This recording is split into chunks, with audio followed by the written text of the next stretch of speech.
Welcome to Policing TV.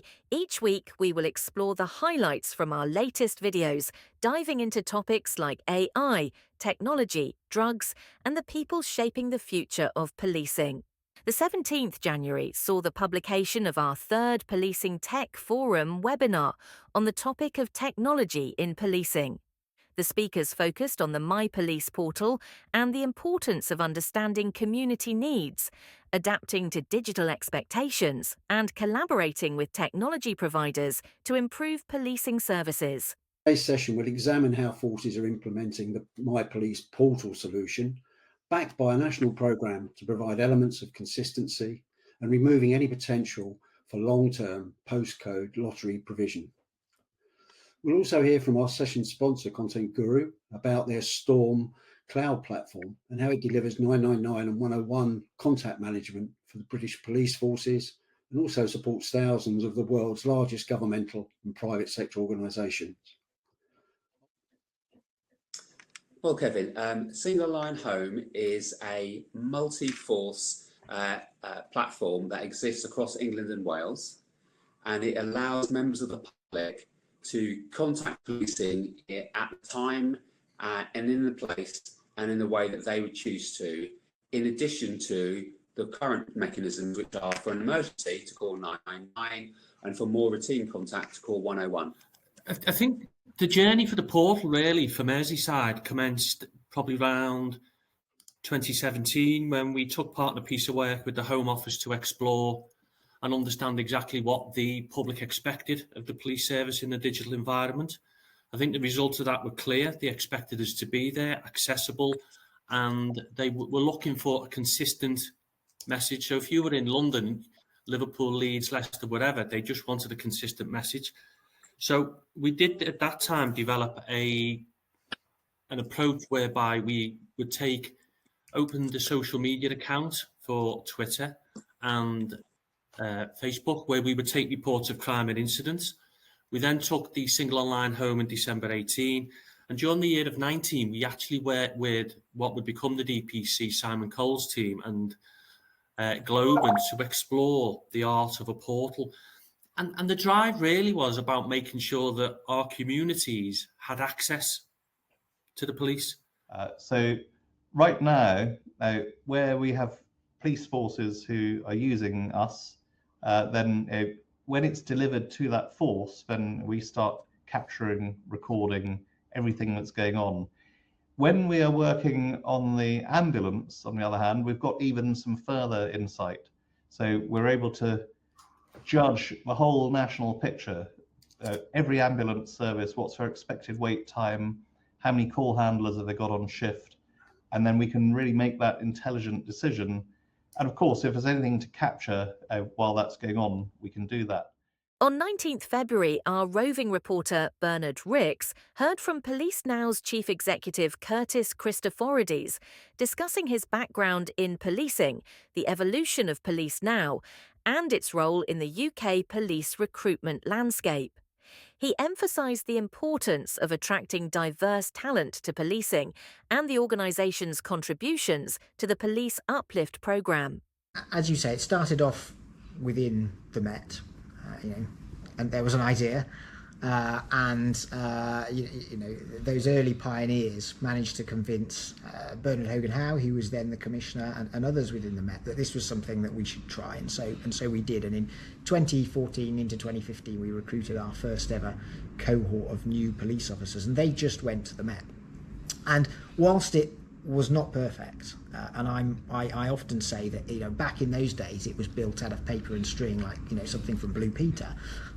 It did seem to work quite well, and we got a remarkable cohort of people who just wouldn't have joined the police service but for Police Now, and that attracted the attention of different forces, attracted the attention of the Home Office, and so there was a question: could this be done nationwide? Could this be offered to other forces rather than just the Met? So in 2016, the organisation was spun out from the Met into an independent charity, which it still is today. It's a charity. It has no profit motive. There's no commercial element to it. And the reason that was done is so that it could offer it could offer the same thing to all forces. So during those years, sort of 2015, 16, 17, we grew very rapidly. I think my reflection would be, if I were to do it all again, probably a bit too rapidly, as often is the case with these exciting new things. We work with a large number of forces, and to bring people into all different parts of the country, and that was a remarkable time. And then, of course, just as we were sort of, just as we'd really learned, how do you do this project? How do you do this attraction? How do you do this training? How do you do it? I think I know where this is going. Of course, then came along the Police Uplift Programme, which put a further sort of rocket, I suppose, behind. So for those from outside the United Kingdom and those not familiar with the Police Uplift Programme, then government commitments to recruit from memory some 50,000 police officers, very substantial number anyway. Not net extra, but rather recruit a significant number. Was that the right number, by the way? So it was to increase the size of the police service by 20,000. Was it 20? Which meant that we had to recruit 50,000, nearly 50,000. To make up for add that 20,000 and make up for the and so police now was very well positioned to assist with that.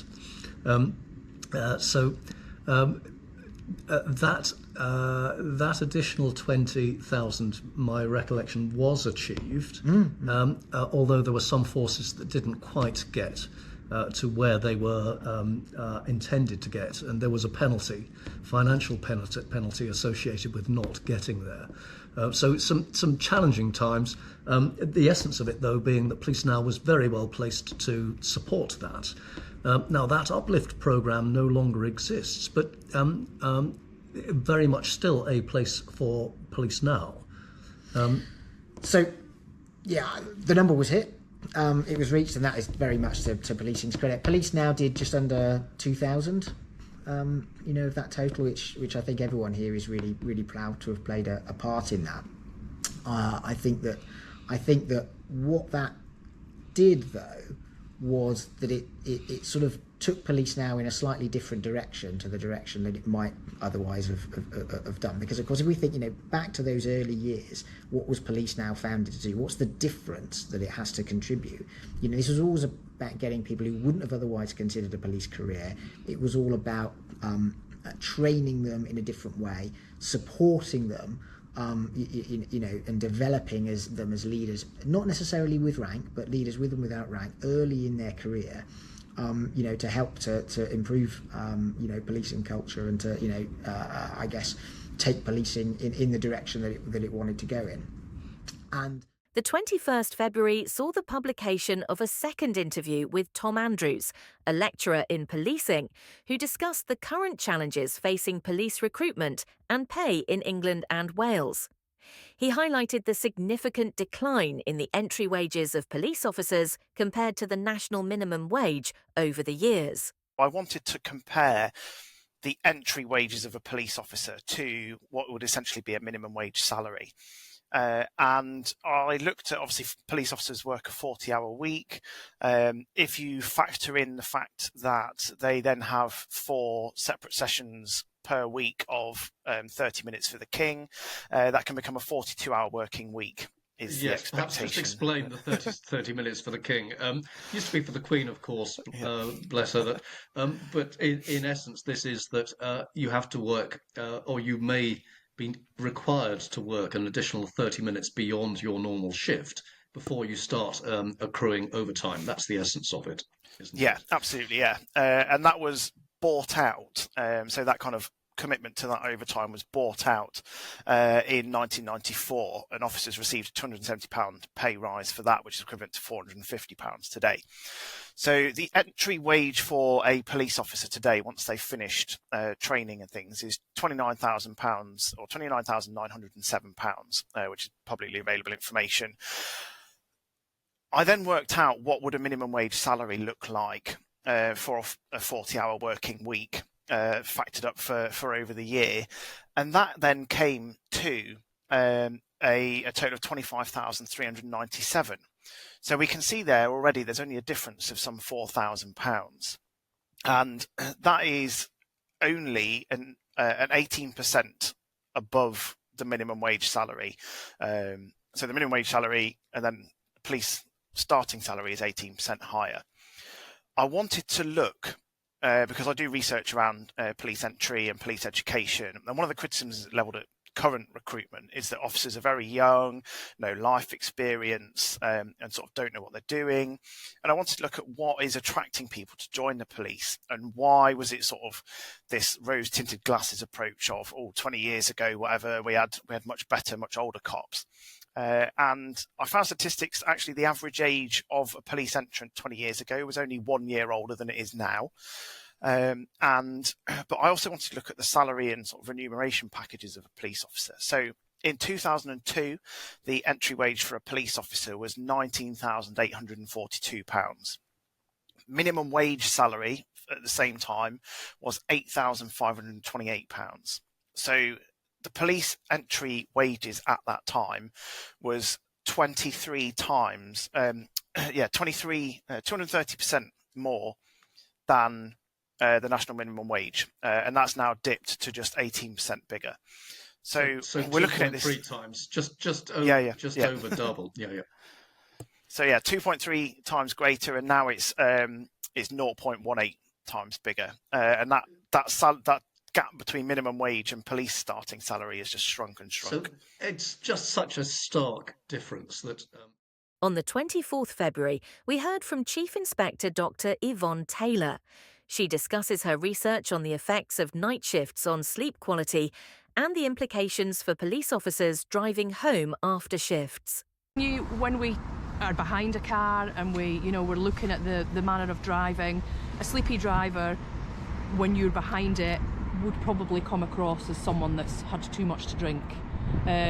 When you then stop them at the roadside, it becomes clear fairly quickly that they're not under the influence, but then from speaking to them and finding out where they're going, what they've been doing, the time of night or such like, if they're shift workers, it becomes clear that actually they're probably just tired.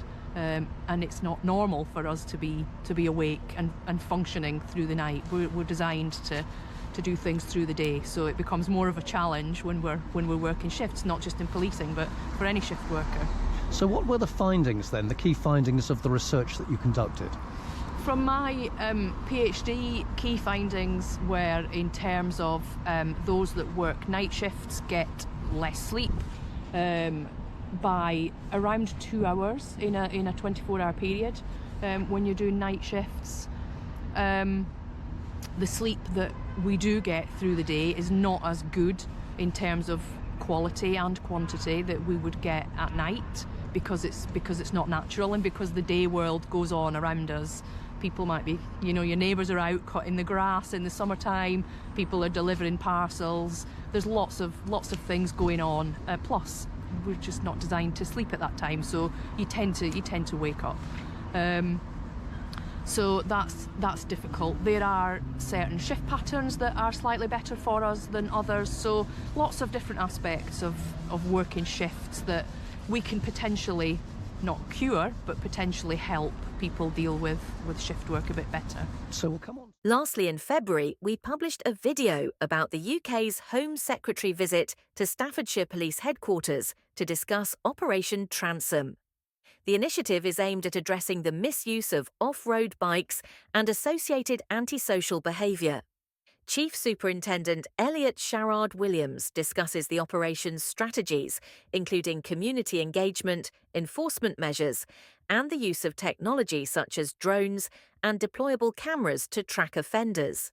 So Operation Transom started in 2021 as a result of a surge in calls, reports of concern from members of the public. It structures itself around a joint publicity campaign that not only encourages reporting to ourselves and the City Council, but also educates the local community about the risks associated with the use of off-road bikes, the legal requirements. Transom is very much a combined effort to try and eradicate the issue across the city, with some architectural engineering changes, so target hardening on entrances to greenways, and some public rights of way that allow pedestrian access but frustrate the access of off-road bikes. That's a challenge in the city. We've got 150 kilometres of rights of way pathways over public and private land, so quite an undertaking. We use deployable cameras with the City Council to capture evidence to try and identify those riding their bikes. And of course, we also use our own roads crime team capability. I think one of the strengths of the partnership is our enforcement approach. So not only do we seek to identify, and if the grounds are there, arrest those responsible for off-road bike use or report them for summons for road traffic offences.